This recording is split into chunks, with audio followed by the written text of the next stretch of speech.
Hi guys, so welcome back to our tutorials. In today's tutorial, we're going to create this sidebar for dashboard, and let's get started. So as always, I do only have a blank style.css file and a blank style.index.html, which we are going to start by linking the CSS file.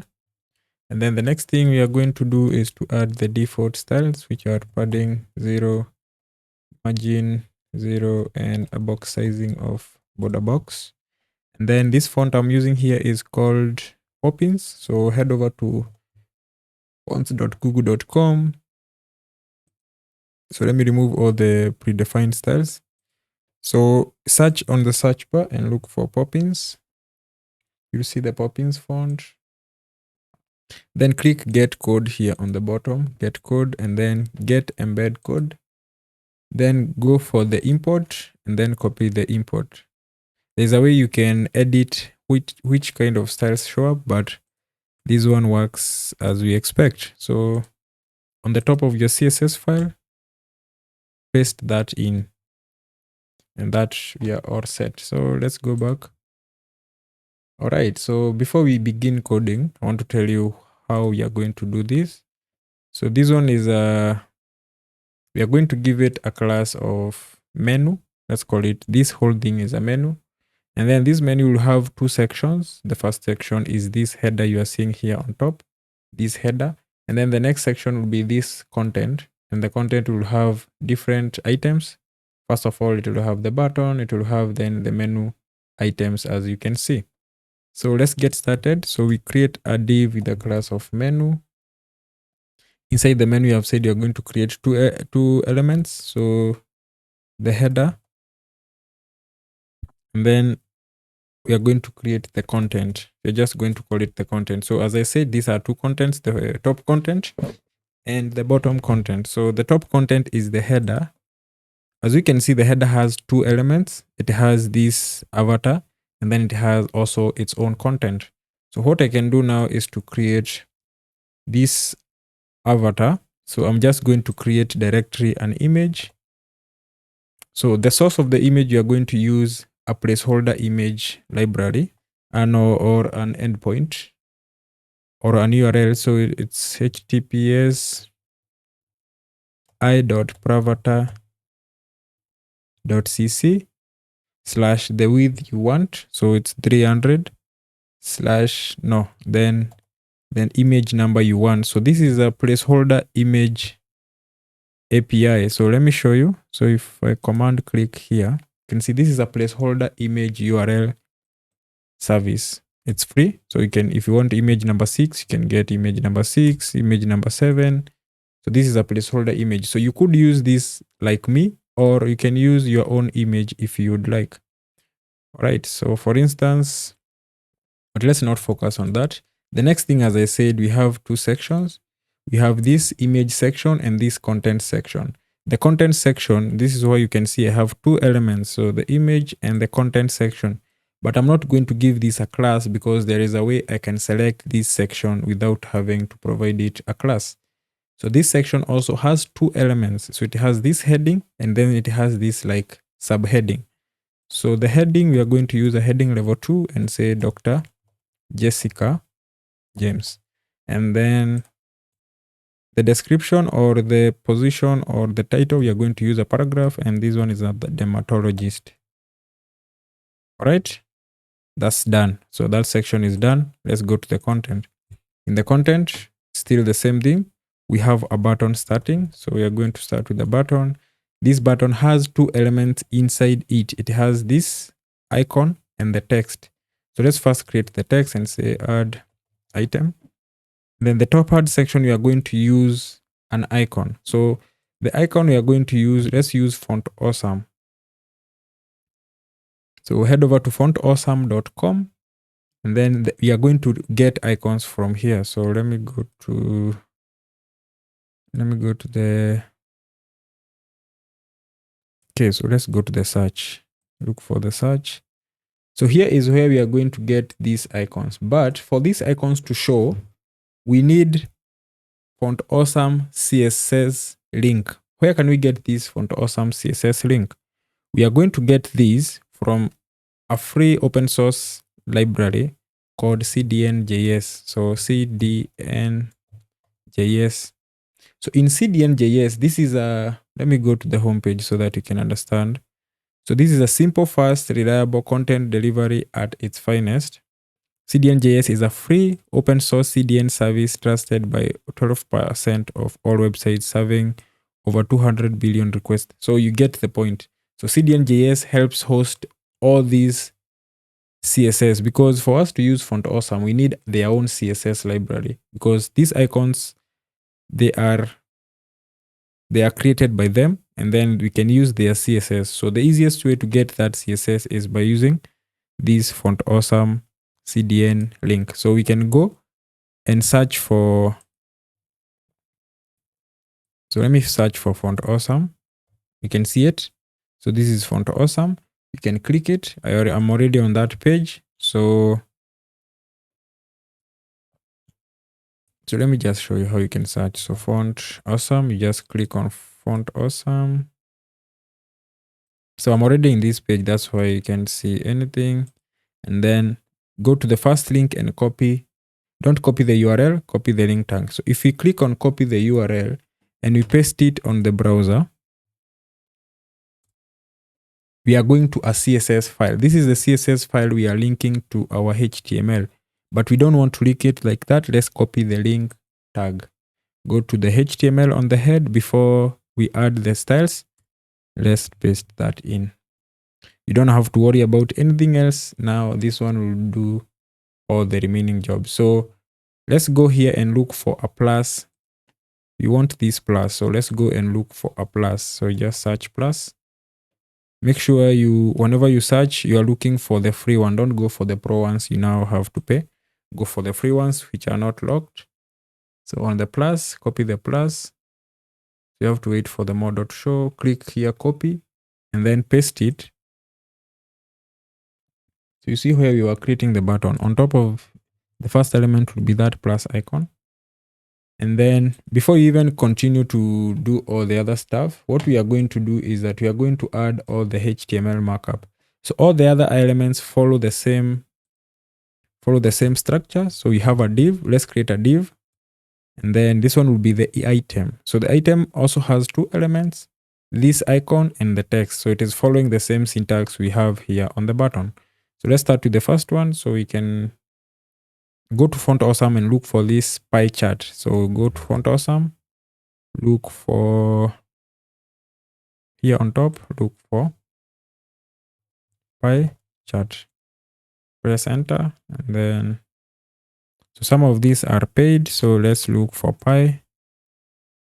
They're always trying maybe to upsell. Okay, we get the free version. So you click on this free one, and then copy the link, paste that in, and then for the paragraph text, we are going to use dashboard. Just like that.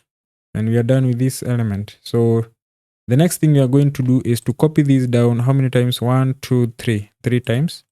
So you're just going to copy this down 1, or maybe you can do it once. So this one is for the dashboard. Now this one is post sessions. And then copy this down. This one, the next one is live session. And finally, let's go for the messages. So we have, no, we need one. So we have the live messages, no, the live session. Then we change this to messages. So let's go to the post sessions. So this one is going to use, let's use an address. I think, maybe you can look for the icon we can use here for the post is like, let's see, magazine. I don't know whether we can get a good, so these are all paid. Okay, so let's try address. You can see whether you can find a free version. All right, let's use this, but you can always find your best one you'd like. So copy this, the model, copy this, and then go to the post session. and replace it with that icon. Let's go to the live sessions. So for the live, we are going to use this flash icon. So this one is for like the movie The Flash, but let's search for the flash. Flash, search for the flash. And this one is the icon we want. So you click, not that one. So we want the flash. Okay, this is the flash. Copy and paste that in the live session. Finally, we want the messages. So this one is simple. We can search for, let's search for message.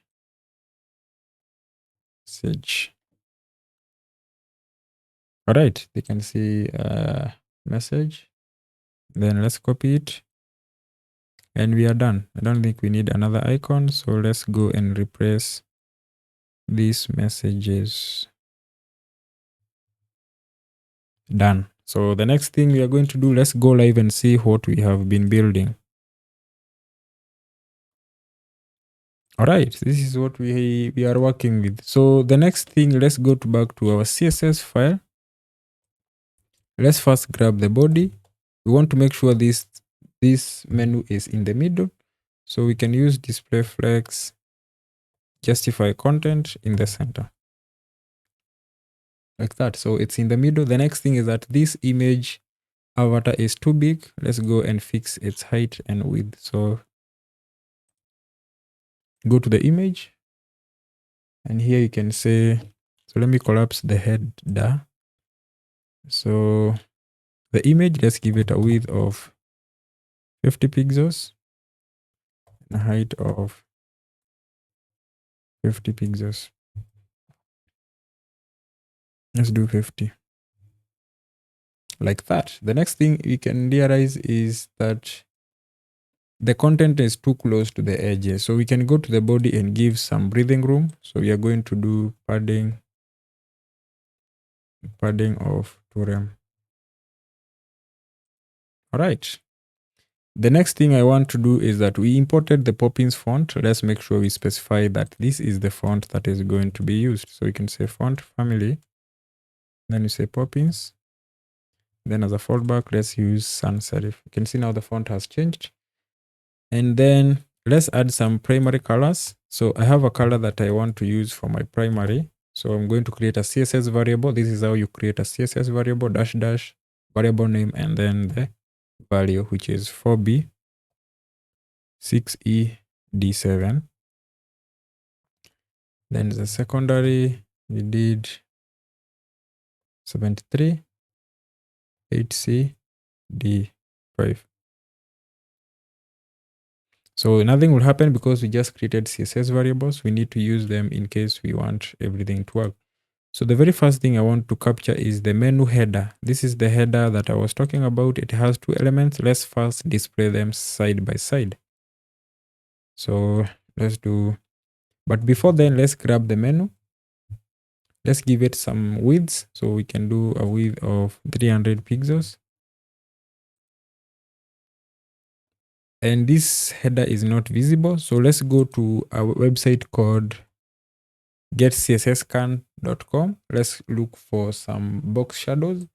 So this is a website that has predefined box shadows. So let's look for a box shadow we would like to use. I think we can go, let's look for, I think I like this. Or this, I think this is too much. Let's use, so just copy that, paste that in, and then save without doing anything else. And then you can see our card or our menu looks nice. So the next thing you might realize is that this content is too close to the edges, but we are going to fix that in a moment. So the next thing is that in the menu, we have 2 elements. So we have the header element and the content element. So we need to give a space between them. We can always use flexbox. It's easier to work with. So we can say display flex direction, column. And then here we can say a gap of something like 0.7 rem. So the gap is not quite visible, but it's okay. So the next thing, let's do a border radius. So border radius on the menu of something like 5 pixels. So you can see these edges are not too sharp.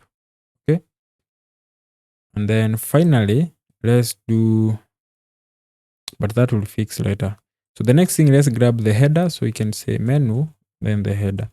So the reason I use this way of selecting is that because if you had any other header element in your document, this would collide. But when I scope that in the menu, so I'm saying that this header has to be inside the menu. So on the header, we want to display the 2 items flex. So we can say display flex. Now you can see we had 2 elements. So we can see the left hand element and the right hand element. So both of them, we have displayed them flex. And you can see they went side by side. Let's add some gaps between them. So we can say a gap of maybe 0.5 rem.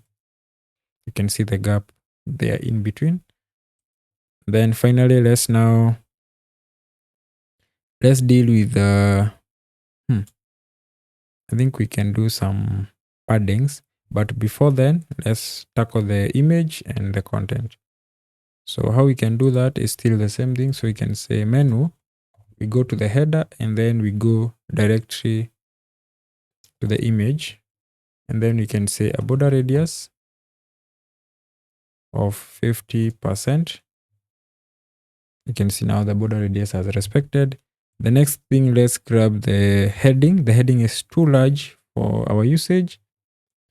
So the heading is in the menu.header direct child div, and then h2. So I'm going to show you how that works.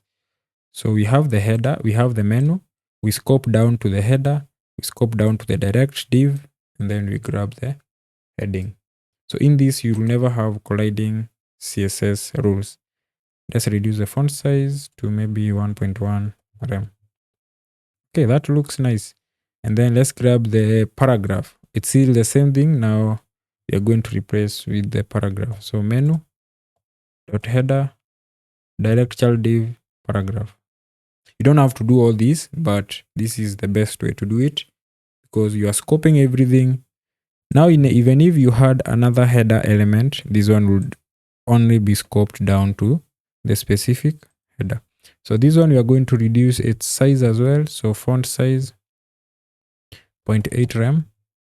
You can see it has been minimized here. And then we do a font. Now let's reduce its opacity. So you can say opacity 0.8. Okay, that looks nice. All right, so let's move on to creating this shape. This is a very weird shape. So let's see how we can create these using HTML and CSS. Oh, basically we are going to use CSS. So the very first thing we are going to do in the header is to add some linear gradient. So let's go to the header. Let's add some background linear gradient. To add a gradient, you do background. Then you call the linear gradient function. The first argument is the degree of the gradient. We are going to use 90 degrees. So if you draw a circle, so here is 0, 90, 180, I think 270, 360. So you want 90 degrees. So the 90 degrees is a straight linear gradient. And then we specify from which color. So we want to start from the secondary color. And then this secondary color, where does it start? We say 0%. And then we move on to the next one. So we call our CSS variable. We are going to go to the primary. And then where does this end? 100%. So that's the syntax. You can see it has been added. We said 90 degrees, 0, 90. So 90 is this direction, 180 is this direction, 270 is this direction, like that. 360 is still here. So we are done with that. The next thing, let's add some paddings. So these paddings we are going to add in the individual sides. We are going to start with the top. So top will be 2 rem. Let's go to the right. Right will be 1 rem. Bottom is where we need more because of adding this shape. So we can do 2.7. Okay, I don't know why Copilot was trying. So 2.7 RAM. And then now finally we go to the left hand section. Let's add 1 RAM. Then we save. So let's save this. And then you can see that shape has been created. So the next thing is that you can see this header section is overflowing our menu. So we can go to the menu and do an overflow of hidden. That's fantastic. So the next thing is the color. So let's do a color of white on the header because now they are not visible. And as I said on the other tutorial is that we normally add CSS based on what we can see. We saw that the text was not visible. That's when we added a color of white. So I know you might be asking, how are we going to add this shape? So to add this shape, we are going to use something called a clip path. So, but the clip path syntax is always a mess to work with. So there is some online tools we can use. There's this online tool called Clippy CSS. So if you want this one is linked in my GitHub repositories. My GitHub repository, it's called github.com/TechWithTwin/TikTok-projects. So all these resources I use are linked up in my README. So if you go to my README, you can see here the clip path resource is here. So don't struggle. We have others like the linear gradient box shadows. This one was the box shadow I was showing, the fonts. We have the shape generators. All these I always link here in the root of the project. So go there and find everything. So this tool helps us create some clip paths. So a clip path is normally used to clip a certain background based on a shape. Let's try the triangle one. So if I can copy this, so this one won't be the end. So we copy the triangle one and we come here to our header and try to clip based on that.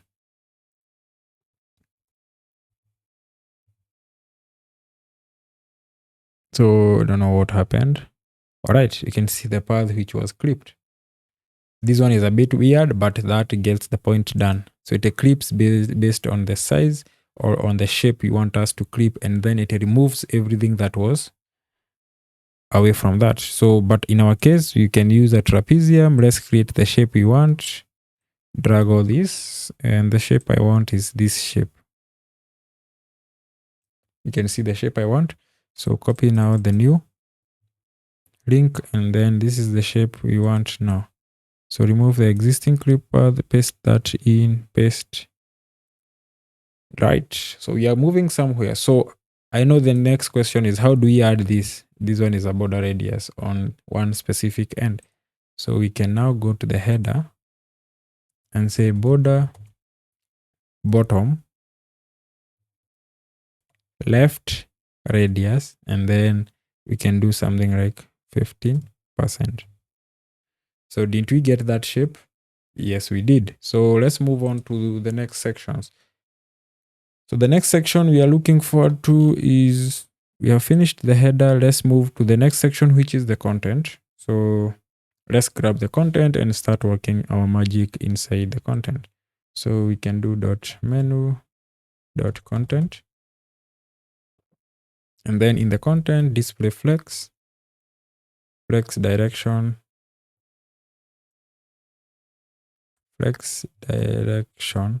column. Let's make sure the gap is a bit big. So 1.5 rem. All right, you can see now this looks nice. I think 1.5 is too much. Let's do 1.4. Nothing changed quite a bit, but it's okay. So 1.4 m, and then let's add some padding. As we did previously with the header, we want to add individual paddings because they are not the same. So top 1 rem, right 1 rem, bottom 2 rem, no 2 rem, 2 rem, and all right. So we got to that. And then as you can see, this one should be side by side. So how do we get to that? So inside our content, we have direct child divs. These are the direct child divs. So we can do the same. And I said a direct child says, if I say, let me show you. If I do dot menu dot content, and then I do a direct child div. So this is not similar like not having this. This one selects every div, child and siblings, every child and siblings. So if I had a new, this one is my content. Let's create a new div here. And then inside here, I have another div. So this one is not a direct child of the content. I hope you can get this concept. This one is not a direct child. But if I do it like this without specifying it's a direct child, this selector will select even the children. So it will select this. So it will select these and go ahead and select this. This is not what we want. So that's why we use the direct child div. Let me remove this. I hope that point was well understood. And then what we want to do here is display flex.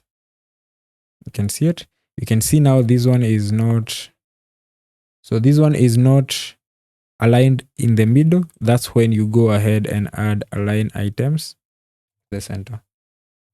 So as I said, you have to see what issue you are facing and then solve it. The next issue I can see is that this chart icon, these icons are too close to the text. That's when I go and add a gap. And then I can do a gap of maybe 0.2 rem. The gap has been added, right? Yeah, so finally, let's now grab the active. So we are not going to do the JavaScript bit. I think that would be very fantastic. But for this tutorial, we are just going to focus on CSS. So let's simulate one of the elements is active. So we can go back to one of the elements. I'm going to use the live session and add a class of active. So if you are using JavaScript and this was being rendered using JavaScript, or this one was working in a live dashboard, then JavaScript would be just adding the active class to the active element. But let's simulate that. So what we can do now, we say menu, dot content, direct child div, and then it has to be a direct child div and has to have the active class. So this one is chaining. So this one, we're not selecting the div and then grab the active element. We are grabbing the div which has the active class. Okay. I hope that is well understood. So I'm going to create a HTML CSS tutorial or a course. And then that I will explain about all this in that. But it will still be free on my YouTube channel. So, and then if it has the active class, then we need to make sure it has the primary color. And then you can see the primary has been added. Finally, let's focus on the button. The button, as you can see, it has two elements. What do you think about making sure that an element is side by side? You add, so it is the dot menu, now menu, then let's use the direct child button. We only have one button inside the content, so we can just select it using this. And then the very first thing is display flex. You can see the items now are side by side. The next thing, let's remove the border. We have an ugly border, we remove it. Now you can see now the content is too close to the edges, we add padding. So if you use this way of doing this, it gets a bit easier. So padding vertical 8 pixels, padding horizontal 12 pixels. That's it. Let's change the background color. So the background color, we are going to use a linear gradient. So we can copy the existing linear gradient.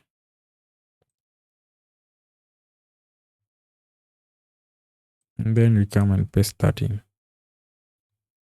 So what other issue do you see? We see the color is not visible. We go ahead and add a color of white, just like that. That one is fixed. The next issue you see, the edges are too sharp. You go ahead and add a border radius of 5 pixels. That's done. What other issue can you see when you compare that with the finished version? This one is taking up the full width. So we go ahead and say width, fit content. We have worked on that. And I think that's it. So I don't see any other major change. So that's it, guys. So I don't think there is anything new. So that's it, guys. Thank you for watching. I can see another issue. The icon is too close to the text. Let's go ahead and add a gap of maybe 0.2 rem. And then this one looks similar to the other ones. So that's it, guys. That's how we can create this menu or a sidebar. Thank you for watching. Make sure you like, follow, write a comment, and share with your friends. Thank you. Let me know in the comments what you think.